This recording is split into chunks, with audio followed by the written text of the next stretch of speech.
Captain பிரபாகரனை நாங்கள் அவர் பிறந்த நாளன்று உலகமெங்கும் ரிலீஸ் செய்யிருக்கின்றோம். அந்த ரோப் அருந்து அவர் வந்து ஒரு கீழே விழுந்தார். கீழே விழும்போது நல்ல வேலையாக ஒரு புதர் மேலே விழுந்தார். பக்கத்துலேயே ஒரு பெரிய பாறை.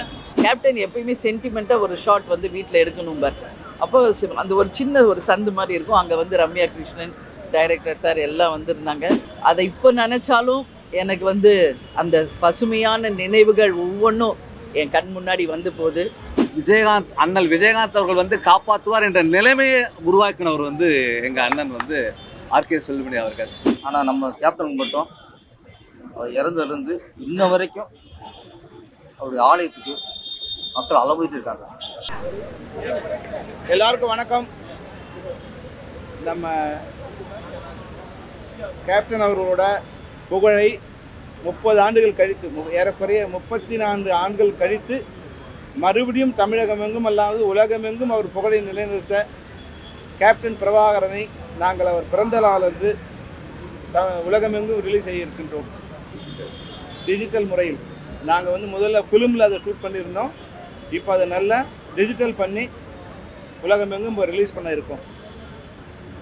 இந்த படத்தை ரிலீஸ் பண்ணுறதுக்காக ஒரு மாதம் முன்னாடி வந்து எங்கிட்ட வந்து அந்த படத்தை காமிச்சாங்க. நான் நினச்சேன் இந்த படம் 30 வருஷம் ஆகிடுச்சு நம்ம எடுத்து இந்த படத்தை ரிலீஸ் பண்ணால் எப்படி இருக்குங்கிறது ஒரு சந்தேகத்தோடு நானே ஒரு 10 வருஷம் கழிச்சு அந்த படத்தை திரும்பி பார்க்கும்போது 30 வருஷத்துக்கு முன்னாடி அந்த படம் எடுத்திருந்தா கூட இன்றைக்கி எடுத்த மாதிரியே இருக்குது. உண்மையிலே வந்து விஜயகாந்த் சாரோட நேற்று நான் உட்காந்து பேசின மாதிரியோ அவரோட அந்த ஃபைட் சீக்வன்ஸ் உட்காந்து பேசின மாதிரியும் எல்லா ஷாட்ஸுமே வந்து இன்றைக்கி எல்லா வசதிகளும் இருந்து மற்றவங்க எடுக்கிற மாதிரி என்ன வசதிகளும் இருந்து எடுத்தாங்களோ அதே வசதிகளோடு எடுத்தால் 30 வருஷத்துக்கு முன்னாடி அந்த படம் எப்படி இருக்குமோ அந்த அளவுக்கு சிறப்பாக இருக்குது. மிக பிரம்மாண்டமாக அதை வந்து டிஜிட்டல் பண்ணி இன்னைய தரத்துக்கு எந்த விதமான குறையும் இல்லாமல் இந்த படத்தை வந்து கொண்டு வந்திருக்கோம். இப்போ தான் நான் மறுபடியும் வந்து 2 நாளுக்கு முன்னாடி வந்து எல்லாம் முடித்த பிறகு அந்த படத்தை பார்த்தேன். 91 ஏப்ரல் 14 அந்த படம் ரிலீஸ் ஆகும்போது என்ன ஒரு உணர்வு இருந்ததோ அதே உணர்வு இன்றைக்கி எனக்கு அந்த உங்களை எல்லாரும் பார்க்கும்போது எனக்கு உணர்வு இருக்குது. 90 ஃபுல்லாக இந்த படத்துக்காக ஏறக்குறைய நாங்கள் ஒரு 40,000 கிலோமீட்டர் வந்து இந்தியா முழுக்க பயணம் பண்ணியிருக்கோம். இந்தியாவில் இருக்க எல்லா காடுகளிலும் நாங்கள் பயணம் பண்ணியிருக்கோம். விஜயகாந்த் சார் வந்து எங்களுக்கு வந்து என்னென்னா ஒரு ஜூனியர் ஆர்டிஸ்டால் கூட எங்களுக்கு ஒரு ப்ராப்ளம் வந்திருக்கும். ஆனால் வந்து விஜயகாந்த் சாரால் எந்த ப்ராப்ளமும் எனக்கு வந்ததில்லை. அந்த ஃபைட் சீக்வன்ஸ் எல்லாமே அவர் ஒரிஜினலாக தான் பண்ணார். எல்லா ஷாட்ஸும் ஒரு 4 தடவை வந்து மிக பிரம்மாண்டமான பெரிய விபத்துகள் கூட ஏற்பட்டது. அதாவது என்னென்னா மேலே வந்து நாங்கள் வந்து ஒரு 60 அடி ஹைட்டில் வந்து ஒரு ரோப் கட்டி மேலே வந்து ட்ராவல் பண்ணியிருக்கோம். ட்ராவல் பண்ணும்போது அந்த ரோப் அருந்து அவர் வந்து ஒரு கீழே விழுந்தார். கீழே விழும்போது நல்ல வேலையாக ஒரு புதர் மேலே விழுந்தார். பக்கத்துலேயே ஒரு பெரிய பாறை.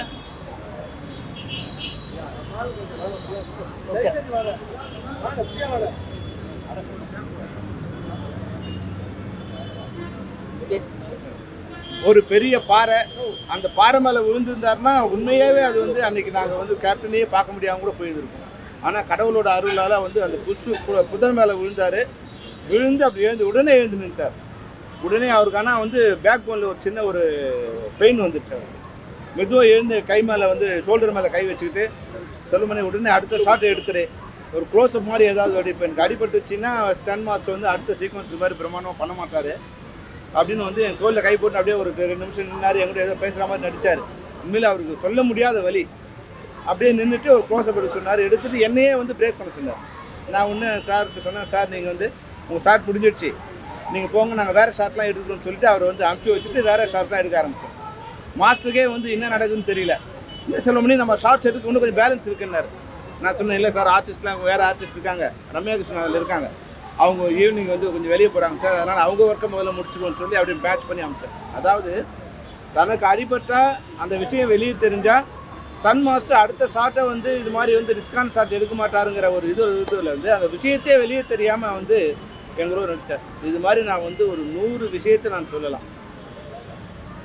எந்த வசதியுமே இல்லாத நேரத்தில் சாலக்குடியில் நாங்கள் வந்து ஏறக்குறைய வந்து ஒரு 300 அடி ஃபால்ஸில் வந்து கயிறு கட்டி விஜயகாந்த் சாரே அதில் மேலே ஏறினார். அது ஃபுல்லாக வழுக்கல் பாராது, 300 அடி ஹைட் இருக்கும். அந்த டிஸ்டன்ஸை வந்து தண்ணியில் ட்ராவல் பண்ணி நாங்கள் மேலே ஏறி முடிஞ்ச உடனே மேலே இருக்கிற டேம் வந்து திறந்துட்டாங்க. திறந்துட்டா நாங்கள் எல்லாம் ஓடுறோம். கீழே வந்து க்ரெயினில் ஷாட் எடுத்துக்கிட்டோம். க்ரெயினில் வந்து ஒரு கேமரா இருக்குது. அடித்த அடியில் வந்து தண்ணி வந்து அடித்த அடியில் க்ரெயின் ஏறக்குறைய 1.5 கிலோமீட்டர் வந்து தள்ளி போயிடுச்சு. கேமரா அசிஸ்டன்ட் என்ன பண்ணார், அந்த கேமராவை கட்டிட்டு உடனே ஓட ஆரம்பித்தார். க்ரெயினை யாராலும் எங்களால் எடுக்க முடியல. 1.5 கிலோமீட்டர் போயிருந்தது. அந்த க்ரெயின் உங்களுக்கு தெரியும் எவ்வளோ வலிமையாக இருக்கும். அந்த க்ரெயின் வந்து பெண்டாகி அப்படி கடந்தது. ஒருவேளை நாங்கள் எதாவது மாட்டியிருந்தால் அன்றைக்கி எல்லாருமே பெரிய ஆபத்தில் மாட்டியிருந்தோம். இது மாதிரி வந்து அன்றைக்கி எந்த வசதியுமே இல்லாத காலகட்டத்தில் பல்வேறு ரிஸ்க் எடுத்து நாங்கள் அந்த படத்தை பண்ணோம்.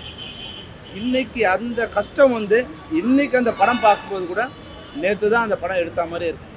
அந்த படம் பார்க்கும்போது நான் நேற்று தான் விஜயகாந்த் சாரோட உட்காந்து பேசுகிற மாதிரி இருக்குது.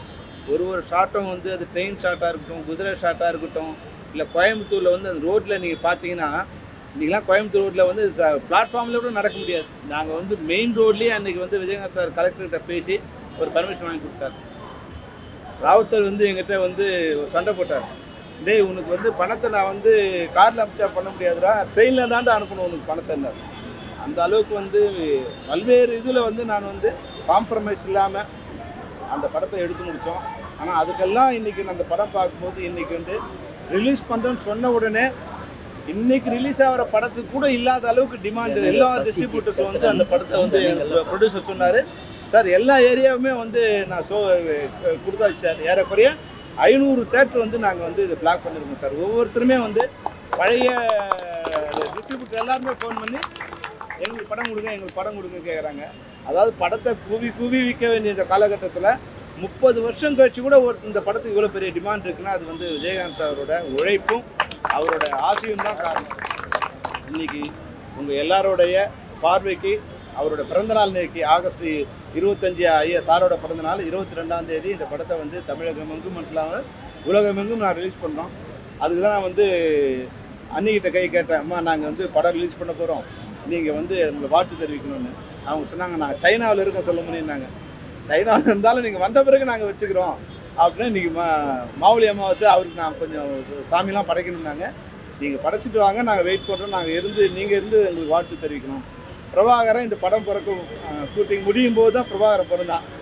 நான் அவன் வந்து இதை வந்து ரிலீஸ் பண்ணுன்னு சொன்னேன். இன்றைக்கி அவன் வந்து மாவுளி அம்மாவாசைங்கிறதால வீட்டில் சின்ன இது ஃபங்க்ஷன் இருக்கான். நான் சொன்னேன், நீ குறைஞ்சபட்சம் எங்களுக்கு அடுத்த music release cassette release function இருக்குது, பிரபாகரன் திரைப்படத்தை பிரபாகரன் வெளியிடுற மாதிரி இருக்கணும்னு வந்து ஒரு வேண்டுகோள் விட்டேன்.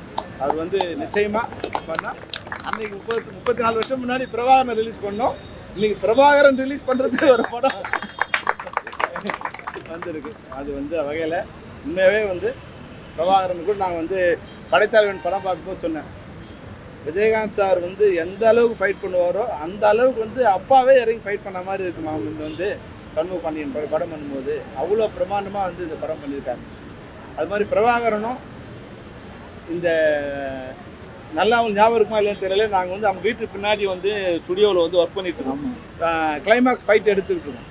கிளைமாக்ஸ் ஃபைட் எடுத்துக்கும்போது வந்து ஃபைட் நடந்துகிட்டு இருக்கு. அப்போ வந்து சொல்கிறாங்க, இது மாதிரி வந்து மேடம் வந்து ஹாஸ்பிட்டலுக்கு கொண்டு போனோம், பிரசவ வலி ஸ்டார்ட் ஆகிடுச்சு அப்படின்னு. இன்னும் விஜயகாந்த் சார் சொல்கிறார் என்ன பண்ணலான்னு. ஏன்னா நாங்கள் அப்போ பொங்கல் ரிலீஸ்க்காக பிளான் பண்ணியிருந்தோம். இல்லை அவங்கள கொண்டு போய் இது சொல்லி நான் வந்துடுறேன். அப்புறம் 3 மணி நேரம் வந்து ஷூட்டிங் நடந்துகிட்டே இருக்கு. ராவுத்தர் வந்துட்டார். உடனே ராவுத்தர், டேய் முதல்ல போடா, நீ முதல்ல போ, அப்புறம் வந்து எடுக்கலாம் போனார். அப்போ உடனே வந்து கொஞ்சம் நேரம் ஒரு 1/2 அன் ஹவர் மட்டும் பிரேக் பண்ணி போய் ஹாஸ்பிட்டலுக்கு போயிட்டு வந்தார். அது மாதிரி எங்கள் படம் நடந்துட்டு போது தான் வந்து பிரபாகரன் பிறந்தான். இன்னைக்கு அவன் கையால் அந்த படத்தை நாங்கள் வந்து ரிலீஸ் பண்ணணும்னு நினைக்கிறோம். நீங்கள் தான் அதுக்கு கூட வந்து ஒத்துழைக்கணுமா. கண்டிப்பாக சார். இந்த இதுக்கு வந்து எங்கள் அழைப்பை ஏற்று வந்த நம்ம விக்ரமன், பேரரசு, அரவிந்த்ரா, ஆபவன் சாரோட கூப்பிட்டா அவர் வந்து ஈவினிங்காக வரேன்னாரு. ஏதோ சின்ன ஒர்க்குன்னாரு. ஏன்னா விஜயகாந்த் சாரால் தான் நாங்கள் எல்லாம் வந்து ஒரு ஏபிசிடி மாதிரி ஆபாவனன், அரவிந்த்ராஜ், ஆபி உதயகுமார், ஆர்கே செல்வமணி அப்படி வந்து லைனாக வந்தோம். எங்களுக்கு வந்து ஒரு காட்ஃபாதர்னால் அது விஜயகாந்த் சார் தான். ஃபிலிம் இன்ஸ்டியூட்டுக்கு வந்து முகவரி கொடுத்த ஒருத்தர், தமிழ்நாட்டுக்கு மட்டும் இல்லை திரைப்பட கல்லூரிக்கு முகவரி கொடுத்தவர் வந்து விஜயகாந்த் சார் தான். அந்த அளவுக்கு எங்களோட நிலையத்தில் என்னையும் நிறைந்திருப்பார். இதை வந்து இந்த படத்தை வந்து கார்த்திக் வந்து என்கிட்ட வந்து ஒரு 3 மாதம் முன்னாடி சொன்னார், இந்த படம் வந்து எப்படி ரிலீஸ் பண்ணலான்னு இருக்கோம் சார், நிச்சயமாக பண்ணுப்பா, ஒரு தடவை நம்ம படத்தை பார்த்துடலாம். அப்புறம் வந்து படம் பார்க்கும்போது எங்கிட்ட அந்த நெகட்டிவ் வந்து கொஞ்சம் டேமேஜ் ஆகிருந்தது. ஆனால் கார்த்திக் வந்து அதை வந்து எந்த வித இதுவும் இல்லாமல் எவ்வளோ செலவாலும் பரவாயில்லன்னு ஒரு ஃப்ரேமாக டிஜிட்டலில் வந்து ஒர்க் அவுட் பண்ணி அதை வந்து டிஐ பண்ணி இன்றைக்கி அந்த படம் வந்து டிஜிட்டலில் ஷூட் பண்ணால் எந்த அளவுக்கு குவாலிஃபையாக இருக்கும் அந்த அளவுக்கு குவாலிட்டியாக கொடுத்துருக்காரு. கார்த்திக் உங்களுக்கு என்னுடைய நன்றி. இப்ராஹிம் ராவத்துக்கு அப்புறம் நீங்கள் ஒரு கலைஞனாக வந்து ப்ரொடியூசர் வந்து கலைஞனாக இருக்குது ரொம்ப கஷ்டம். அதில் ராவத்தர் வந்து ஒரு ஃப்ரேமுக்கும் என் கூட சண்டை போட்டுப்பார், சொன்ன என்னை பாராட்டியிருப்பார். பல்வேறு கருத்து மோதல்லாம் கூட இருந்தால் கூட படம் பார்க்கும்போது வந்து என்னை வந்து அவர் தழுவிக்கிட்டார். தழுவிக்கிட்டு சொன்னார், செல்வமணி நீ என்னை ஒரு பெரிய ப்ரொடியூசர் ஆகிக்கிட்ட, இந்த படத்தை அருவாலை வச்சு எவனாவது வந்து வெட்டுவேன், நீ உள்ளே போகக்கூடாதுன்னா கூட அதை வெட்டினாலும் பரவாயில்ல நான் உள்ளே வருவேன்னு சொல்லுவான்ப்பா. அந்த அளவுக்கு இந்த படம் பிரம்மாண்டமாக இருக்குது. தமிழ் சினிமாவோட இது பிரம்மாண்டமான படம். இன்னும் ஒரு 100 வருஷத்துக்கு இந்த படத்தை யாரும் பீட் பண்ண முடியாது நான் சொன்னார். அது கொஞ்சம் சந்தோஷத்தில் சொல்கிறாருன்னு நினச்சேன். ஆனால் 30 வருஷம் கழிச்சு கூட இந்த படத்துக்கு ஈக்குவலான ஒரு படம் வரலங்கிறது நான் வந்து ஒரு அதிக பெருமையில் சொல்லலை. உண்மையாகவே இந்த படத்தை பார்க்கும்போது எவ்வளோ ஒரு ஃப்ரேமுக்கும் நாங்கள் எவ்வளோ கஷ்டப்படுறோம் நான் சொல்ல முடியாது. இதில் ஒர்க் பண்ண ராஜராஜன் கேமராமேனாக இருக்கட்டும், ஆர்ட் டைரக்டர் ஜேகேவாக இருக்கட்டும், இல்லை ஒர்க் பண்ண அசிஸ்டன்ட் டைரக்டராக இருக்கட்டும், விஜயகாந்த் சாராக இருக்கட்டும், ரம்யா கிருஷ்ணனாக இருக்கட்டும், சரத்குமாராக இருக்கட்டும், மன்சூர் அலிகால்லாம் எங்களை வந்து 100 நாள் எங்களோடவே வந்து இருந்தார். அன்றைக்கி நாங்கள் அறிமுகப்படுத்துகிற போது இருந்து ஒரு 100 நாள் எங்களோடவே இருந்தார். அந்த அளவுக்கு இன்றைக்கும் 35 வருஷம் ஆயிரக்குறை ஆக போகுது. இன்றைக்கும் அதில் நடித்த எல்லாருமே ரம்யா கிருஷ்ணன்லேருந்து, சரத்குமார்லேருந்து, மன்சூர் அலிகான்லேருந்து, ஆர்கே செல்வமணியிலேருந்து எல்லாருமே நாங்கள் ஒரு பிரபல்யமாக இருக்கோம். எங்கள் எல்லாருக்குமே இது வந்து ஒரு பிரபல்யத்தை கொண்டு வரது கேப்டன் பகவான் படமாக இருந்தது. அந்த படத்தை மறுபடியும் உங்களோட பார்வையை கொண்டு வரோம். உங்களுடைய எல்லாருடைய வாழ்த்துக்களும் எங்களுக்கு தேவைப்படுது. நன்றி, வணக்கம். நீங்கள் அவங்க சார் எடுத்துக்கிட்டீங்களா? அனைவருக்கும் வணக்கம். இங்கே கேப்டனுடைய லெஜெண்டரி டைரக்டர்ஸ் இந்த கேப்டன் பிரபாகரோட ஒரு ரீரிலீஸ்க்கு இங்கே வந்திருக்கிறது உண்மையிலேயே அவங்க எல்லாருக்குமே என்னுடைய நன்றிகளை தெரிவிச்சுக்கிறேன். இப்போ கூட செல்வமணி சார் பேசுகிறப்போ நான் வந்து நேற்று தான் வந்தேன், வெளியூர் போயிருந்தேன். கண்டிப்பாக கேப்டன் ஆலயத்தில் நடக்கின்ற ரீரிலீஸ் பூஜையில் கண்டிப்பாக கலந்துக்குவேன். அதில் எந்த மாற்று கருத்தும் இல்லை. அவர் சொன்ன மாதிரி பிரபாகரன் வருவார், அவர் கையாலேயே நீங்கள் அந்த டேட் ஃபிக்ஸ் பண்ணி அவர் ரிலீஸும் பண்ணுவார் அப்படின்றதையும் இந்த நேரத்தில் நான் உறுதி அளிக்கிறேன். இந்த கேப்டன் பிரபாகர் இன்றைக்கி ஆடி அமாவாசை. நான் வந்து இன்றைக்கி கொஞ்சம் எமோஷனாக இருக்கேன். ஏன்னா நான் இன்றைக்கி வந்து ஃபுல் டே விரதம் இருப்பேன். கேப்டனுக்காக காலையிலேயே வீட்டில் எல்லாம் பூஜை முடித்து இன்றைக்கி வந்து அவருக்கு படையலை வச்சு சாமி கும்பிட்டு இந்த கொடை விழாவில் செல்வமணி சார் கேட்டுக்கிட்டு என்னங்க கார்த்தி அவர்கள் ரிலீஸ் பண்ணுறாரு, அவருக்கு வாழ்த்துக்கள். நான் இப்போ அவர்கிட்ட அதான் சொல்லிகிட்டு இருந்தேன் செல்வமணி சார்கிட்ட.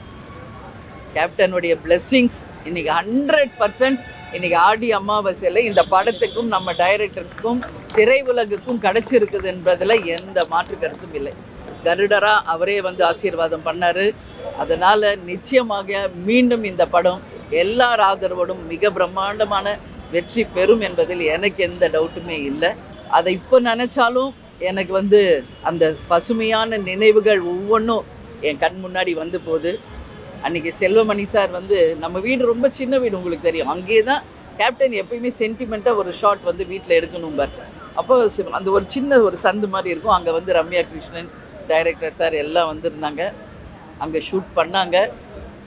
அப்பயே நான் அவனை பார்த்தேன், செல்வமணி சார் எவ்வளோ ஒரு ஸ்ட்ராங் இளைஞர், அவர் என்ன நினைக்கிறாரோ அதை தான் அங்கே வந்து அவர் செயல்படுத்தினார். அதுக்கு கேப்டன் அவருக்கு 100% வந்து ஃப்ரீடம் கொடுத்துருந்தாரு. அது அன்றைக்கி டே ஒன்னே அவரை நான் புரிஞ்சுக்கிட்டேன். அதே மாதிரி உதயகுமார் சார் சின்ன கவுண்டர் பக்கத்தில் உட்காந்துருக்காரு, லெஜெண்டரி டைரக்டர், வானத்தை போல மரியாதை கொடுத்த 3 சில்வர் ஜூப்ளி டைரக்டர்ஸ் இங்கே இருக்காங்க. ஸோ இவங்கெல்லாம் கேப்டன் இன்னைக்கு இல்லைன்னாலும் அரவிந்த் சார் அவர் வந்து ஆரம்ப காலத்திலேருந்தே ஊமை விழிகள், அந்த மாதிரி பேரரசு சார் பார்த்திங்கன்னா தருமபுரி என்று ஒவ்வொரு படத்தை பற்றியும் நம்ம பேசிக்கிட்டே இருக்கலாம். ஒவ்வொன்றுமே வரலாறு. அதான் இவர்கிட்ட சொன்னேன், வரலாறு இன்னைக்கு வந்து இன்னைக்கு இல்லை நாளைக்கு இல்லை, இந்த உலகம் இருக்கும் வரை கேப்டன் புகழும் நமது டைரக்டர்ஸுடைய புகழும் நிலைத்து நிற்கும் என்பதில் எந்த மாற்று கருத்துமே கிடையாது. இந்த படத்தை கேப்டன் பிறந்தநாள் 25 நாளும் 22ஆம் தேதி ரிலீஸ் செய்கின்ற கார்த்திக் அவர்களுக்கு தேசிய முற்போக்கு திராவிட கழகத்தின் சார்பாக, கேப்டன் சார்பாக என்னுடைய வாழ்த்துக்களை இந்த நேரத்தில் தெரிவித்துக் கொள்கிறேன். படம் பிரம்மாண்ட வெற்றி பெற வேண்டும் என்று என் மனப்பூர்வமான வாழ்த்துக்களை தெரிவித்துக் கொள்கிறேன். நன்றி, வணக்கம். இல்லை நீங்கள் கண்டுபிடிங்க சார். நாங்கள் சாப்பாடு போடுறோம். அவங்க என்ன பேசினா பேசிக்கிட்டோம். நீங்கள் பேசிக்கோங்க, நாங்கள் போயிடுறோம்.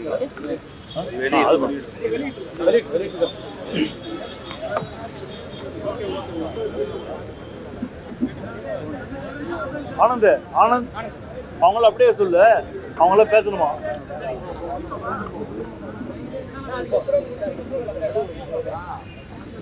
இந்த உலகம் உள்ளவரை அண்ணல் விஜயகாந்த்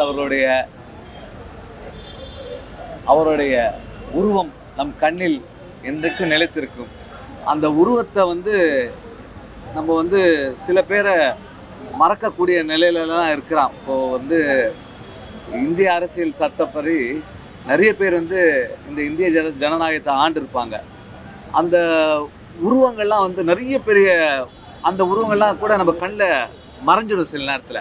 ஆனால் 3 பேரோட உருவம் மட்டும் நம்ம மறையாது. ஒன்று புரட்சி தலைவர், 2வது புரட்சி தலைவி, 3வது அண்ணல் விஜயகாந்த் அவர்கள் தான். அந்த உருவத்தை நமக்கு இவர்தான் நம்மளை காப்பாற்றக்கூடிய மனிதர், இவர்தான் நம் தேசத்தை காப்பாற்றக்கூடியவர், இவர்தான் நம் குடும்பத்தை காப்பாற்றக்கூடியவர் என்ற ஒரு நிலைப்பாடை மிகவும் சிறப்பாக எடுத்த எங்கள் அண்ணன் ஆர்கே செல்லுமணி அவர்களுக்கு இந்த இடத்துல நான் நன்றியை தெரிவிச்சுக்கிறேன். ஏன்னா இப்படி ஒரு படம் நான் உண்மையாகவே ஃபீல் பண்ணேன். நான் அந்த காட்டில் இருந்தேன்னா என்னை காப்பாற்ற யாராவது வருவாங்களா, என் குடும்பத்தை யாராவது காப்பாற்ற வருவாங்களா? ஆனால் அண்ணல் விஜயகாந்த் அவர்கள் காப்பாற்றுவார் என்ற நிலைமையை உருவாக்கினவர் எங்கள் அண்ணன் ஆர்கே செல்லுமணி அவர்கள். இப்படி ஒரு படம், அதாவது இங்கிலீஷ் படத்துக்கு நிகராக நம்ம தமிழ் படம் ஓகே, தமிழ் படத்தில் நம்ம குடும்பம் கலாச்சாரம் இதை காட்டுவது ரொம்ப சர்வசாதாரணம். நிறைய பேர் நிறைய ஜாம்பவான்கள் இருக்காங்க. ஆனால் ஒரு இங்கிலீஷ் படத்துக்கு சமமாக அதற்கு நிகராக எடுக்கக்கூடிய ஒரே வல்லமை படத்தை நான் அந்த காலத்தில் இருக்க ஒரே டைரக்டர் எங்கள் அண்ணன் ஆர்கே செல்லுமணி அவர்கள். அப்படி ஒரு அற்புதமான இங்கிலீஷ் படத்தை உருவாக்கி கொடுத்தது தான் அது கேப்டன் பிரபாகர். அதை நான் இன்னும் கூட தமிழ் படம் சொல்லவே மாட்டேன். அது ஒரு ஆங்கில திரைப்படம் போல். இன்னும் கூட நீங்கள் அந்த தமிழ் டைலாக்ஸை நீங்கள் எடுத்துட்டு கார்த்திக் இப்போ கூட நீங்கள் பண்ணுங்கள், அந்த தமிழ் டைலாக்ஸ் எடுத்துட்டு இங்கிலீஷ் ஆர்டிஸ்ட்டை வச்சு நீங்கள் அதை இங்கிலீஷில் டப் பண்ணிங்கன்னா அது one of the best English மூவியாக வரும் என்பது நான் சொல்லிக்கொண்டு, இந்த மாதிரி ஒரு அற்புதங்கள் நடக்கும்.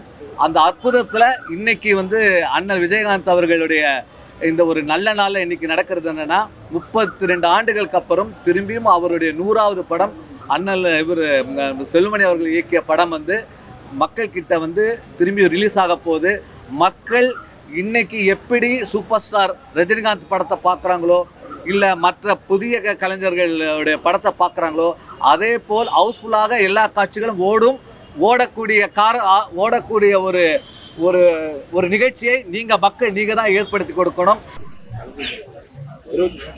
அனைவருக்கும் வணக்கம். இது ஒரு நல்ல நாள், ஒரு சந்தோஷமான நாள். கேப்டன் பிரபாகரோட ரீலீஸ் செல்வன் சார் அறிவிச்சிருக்காரு. ரொம்ப சந்தோஷமாக இருக்குது. ஒரு அரசியல் தலைவரோ பெரிய நடிகர்களோ அவங்க இறந்துட்டாங்கன்னா, அது இறந்து ஒரு வாரம் 10 நாள் அந்த சமாதிகளுக்கு கூட்டம் வரும். அதுக்கப்புறம் அவங்க பிறந்த நாளைக்கு இறந்த நாளைக்கு தான் கூட்டம் வரும். ஆனால் நம்ம கேப்டனுக்கு மட்டும் அவர் இறந்ததுலேருந்து இன்ன வரைக்கும் அவருடைய ஆலயத்துக்கு மக்கள் அலபோயிட்டு இருக்காங்க. இன்றைக்கி டெய்லி கூட வந்துட்டே இருக்கு. இது ஒரு நடிகருக்காகன்னு சொல்ல முடியாது, ஒரு அரசியல் தலைவருக்கான்னு சொல்ல முடியாது. மக்கள் அவர் ஒரு நல்ல மனுஷராக மனசை தாங்கிட்டு இருக்காங்க. ஒரு நல்ல மனிதருக்கு கிடைத்த ஒரு வெற்றி தான் இந்த பேரும் புகழும். அந்த புகழ் அந்த நினைவோடு இன்னைக்கு இன்னைக்கு ஆடி அமாவாசை, அவர் நினைவோடு அவர் புகழை போட்டு வருமா இந்த அறிவிப்பு இருக்குது. கேப்டன் பிரபாகர் மிகப்பெரிய வெற்றி படம் அப்படிங்கிறது ஒரே ஒரு உதாரணம். 150 படத்துக்கு கேப்டன் நடிச்சார். அவருக்கு புரட்சி கலைஞர்னு ஒரு பட்டம் இருந்துச்சு. அந்த பேரில் தான் கேப்டன் பிரபாகர்னு ரிலீஸ் ஆச்சு. ஆனால் இந்த கேப்டன் பிரபாகர் வந்ததுக்கப்புறம் இன்ன வரைக்கும் இந்த கேப்டனுங்கிற பட்டம் தான் இன்னைக்கு உலகம் முழுக்க அவருக்கு கிடைச்சி. அது ஒன்று போதும். கேப்டன் பிரபாகர் மிகப்பெரிய வெற்றி படம் அப்படிங்கிறது. நான்லாம் அசிஸ்டன்டராக எல்லா படங்களும் பார்த்துட்டு இருந்த காலகட்டம். முதல் முறையாக ஒரு தமிழ் படத்தை இந்தி படம் மாதிரி ஒரு ஹாலிவுட் படம் மாதிரி வியந்து பார்த்து தமிழில் ஃபுல்லாக படம் எடுக்க முடியுமா அப்புறம் ஒரு ஆச்சரியத்தோடு பார்த்த படம் அப்படின்னா கேப்டன் பிரபாகரன். செல்வம் சார் சொன்னார் 30 வருஷத்துக்கு அப்புறமா அதே ஃப்ரெஷ்னஸ், அதே எதிர்பார்ப்பு. இன்னைக்கு படம் பார்க்கும்போது அந்த இன்னைக்கு உள்ள படத்தோட அந்த தரத்தோடு இருக்கிறாரு. 30 வருஷம் இல்லை சார், இன்னும் ஒரு 60 வருஷம் ஆனாலும் சரி கேப்டன் பிரபாகரன் என்றைக்குமே அந்த காலகட்டத்துக்கு தகுந்த படமாக இருக்கும். இன்னும் கோர்ஸ் ரிலீஸ் பண்ணாலும் இதே ஒரு மக்களோட ஆதரவோடு கண்டிப்பாக படம் வெற்றி அடையும்.